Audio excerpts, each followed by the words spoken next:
2 mai 1957, 3h14.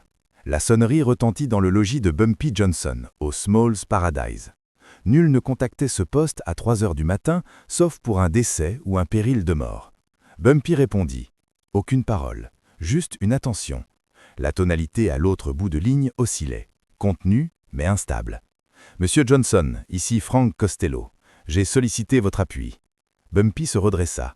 Frank Costello, le caïd du milieu mafieux, l'individu qui corrompait les magistrats, les politiciens, les corporations et la moitié des agents de police de New York. Le plus célèbre parrain italien d'Amérique contactait un noir de Harlem à 3h du matin afin de réclamer de l'aide. Quelque chose clochait. « Je vous écoute », fit Bumpy. « Veto m'a canardé ce soir devant ma résidence. J'ai survécu, mais il ne renoncera pas là. Il désire mon trépas et il désire mon trône à la commission. J'ai besoin d'une planque, un espace où il ne me dénichera pas, un espace où il ne pourra me frapper. » Bumpy resta muet durant 3 secondes. Puis il lâcha les termes qui allaient chambouler pour toujours l'équilibre des forces parmi la pègre américaine. « Venez à Harlem. Ici, vous serez en sécurité. » Ce que personne ne saisit, ni les 5 syndicats, ni le FBI, ni même Frank Costello, ce qui est flagrant, c'est que quand le bandit le plus influent d'Amérique a requis secours à Bumpy Johnson, ce n'était pas par bonté, mais par tactique. Et au lever du soleil, le 3 mai, Bumpy Johnson allait devenir le premier noir à siéger à une commission, à arbitrer la paix entre des clans mafieux rivaux et à démontrer que le vrai pouvoir ne découle pas des munitions. Il découle du fait d'être l'individu dont tout le monde a besoin. Pour saisir ce qui s'est produit la nuit où Frank Costello a appelé Bumpy Johnson, il faut saisir qui était Frank Costello en 1957. Né Francesco Castiglia en Calabre, en Italie, il est parvenu à New York gamin. Il a forgé un domaine qui faisait passer Al Capone pour un petit malfrat. Costello ne se bornait pas de gérer des commerces, il dominait le système. Les magistrats prenaient son pognon, les politiciens le recyclaient, les sergents de police l'informaient avant les rafles. Il dominait les bandits manchots, les jeux occultes, les unions et les marchés de construction dans 5 États. Dans les années 1950, il était le meneur de fête de la famille Luciano après l'éviction de Lucky en 1946. Mais Costello avait un souci. Son allure était diplomate et feutrée. Il privilégiait les dessous de table au fusil, les pourparlers au fusil. La brutalité, c'est ce qui l'a enrichi, c'est ce qui l'a rendu influent, mais c'est aussi ce qui l'a rendu fragile. Car il existait dans sa propre famille un individu qui croyait que le pouvoir germait de la terreur, Vito Genovese. Vito Genovese était tout ce que Frank Costello n'était pas. Sauvage, dévorant, sanguinaire. Il avait fui en Italie en 1937 pour esquiver une sentence de meurtre. Rentré en 1945 après la guerre, il passa les 12 années suivantes à contempler Frank Costello prospérer alors qu'il faisait le sale boulot. En 1957, Genovese en eut marre. Il exigeait le siège de Costello à la commission. Il exigeait dominer la famille Luciano et était résolu à liquider quiconque se mettrait en travers de son chemin. En avril 1957, Genovese commença à agir, contacta d'autres clans, sonda les fidélités, noua des ententes. Frank Costello savait ce qui allait arriver. Il saisissait assez bien le milieu pour en déceler les indices. Un dirigeant ne raffermit pas son autorité sans fomenter un coup d'État. Le 2 mai 1957, à 22h55, Frank Costello entra dans le vestibule de son immeuble situé au 115 Central Park West. Un individu portant un chapeau surgit de l'obscurité et dit « Ceci est pour vous, Frank ». Puis il dégaina un pistolet calibre 38 et tira. Une ogive rasa le crâne de Costello. Le sang coula sur sa joue. Il tomba. Le tueur prit la fuite. Dorman appela une ambulance. Costello s'en sortit, mais de justesse. La balle était passée à quelques millimètres de lui. Les toubibs de l'hôpital Roosevelt le soignèrent et lui dirent qu'il avait de la veine d'être en vie. Costello ne se sentait pas vénard, il se sentait traqué. Car Vito Genovese venait de lancer la guerre et la prochaine ogive ne le raterait pas. C'est alors que Frank Costello passa l'appel. Non pas à ses gorilles de main, non pas à ses lieutenants, non pas aux autres familles, mais à Bumpy Johnson. Car Frank Costello saisissait quelque chose que la plupart des voyous n'ignoraient. À Harlem, il y avait des secteurs gérés par les Italiens et d'autres qu'ils ne pouvaient pas rafler. Harlem était l'un d'eux. Non pas parce que la pègre craignait de la brutalité, mais parce que Bumpy Johnson avait monté à Harlem quelque chose qu'aucun profit ni aucune troupe ne pouvait rompre, la dévotion. Quand Bumpy parcourait la 125e rue, les gens inclinaient la tête, non pas par effroi, mais par respect, car Bumpy préservait sa communauté. Et c'est ce qui faisait de Harlem le seul espace de New York où un bandit italien en cavale pouvait s'effacer. 3h14. Bumpy a raccroché. Il reprit le téléphone et descendit à son agence. Willie Fish Jackson était déjà là, de veille, toujours sur le qui-vive. « Patron, tout va bien ?» Frank Costello vient d'appeler. Veto lui a tiré dessus ce soir. Il survit, mais à peine. Il a besoin d'une planque. Les yeux de Willie s'ouvrirent. Frank Costello, le Premier ministre, c'est lui, et il vient ici, à Harlem, si nous le permettons. Willie se laissa glisser en arrière. « Patron, vous voyez ce que ça signifie.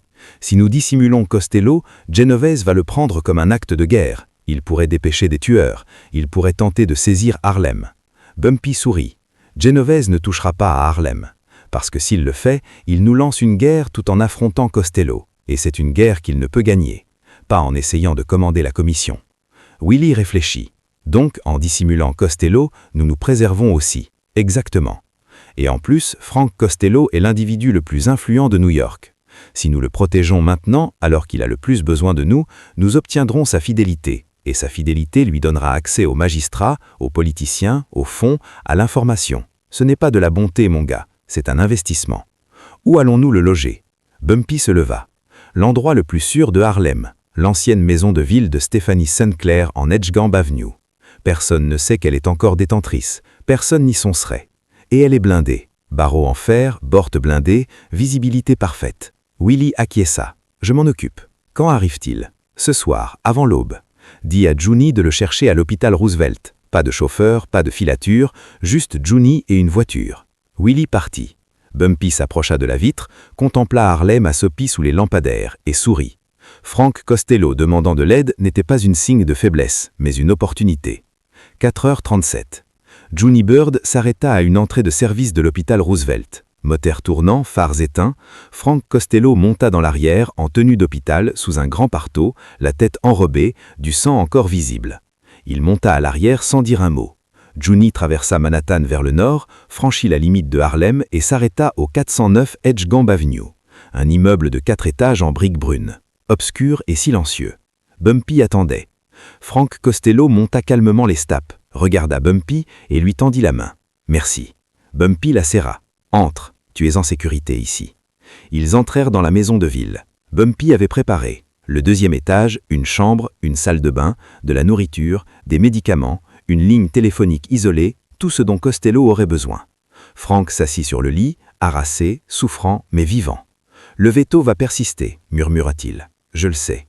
Il ne s'arrêtera pas tant que je ne serai pas mort ou que je n'aurai pas abdiqué à mon poste à la commission. Je le sais aussi. » Frank regarda Bumpy. « Alors pourquoi m'aides-tu? Tu aurais pu décliner, ne pas t'en mêler, ce n'est pas ton combat. » Bumpy s'assit sur la chaise en face du lit. « Parce que, monsieur Costello, ce n'est plus seulement ton combat, dès l'instant où Genovese a décidé que les balles étaient la solution. S'il gagne en te tuant, il démontre que la violence est le seul moyen de régler les conflits au sein de la commission. Et si cela devient la règle, tous les sbires avides de pouvoir de New York vont se frayer un chemin jusqu'au sommet à coups de balles. Ce sera néfaste pour les affaires, néfaste pour la ville, néfaste pour Harlem. » Frank l'observa. « Tu songes toujours à long terme. Et que veux-tu en retour? Pour l'instant, rien. Vous êtes mon invité. Prenez soin de vous, réfléchissez. Et quand vous serez prêt, nous trouverons un moyen de clore à tout cela sans bain de sang. » Frank Costello se laissa aller en arrière. Pour la première fois depuis des heures, il se sentit en sécurité. « Vous n'êtes pas à quoi je m'attendais, monsieur Johnson. À quoi vous attendiez-vous? À un assassin? Il s'avère que vous êtes un stratège. » Bumpy se leva. « À Harlem, nous sommes les deux. » 3 mai 1957 au 21 mai 1957. Frank Costello resta à Harlem durant 19 jours. Durant cette période, Veto Genovese traqua Manhattan pour sa recherche, fouilla des planques, cuisina des sbires, menaça des lieutenants. Personne ne parlait, car personne ne savait. Le Premier ministre avait disparu. Et plus Costello restait tapi, plus Genovese paraissait faible.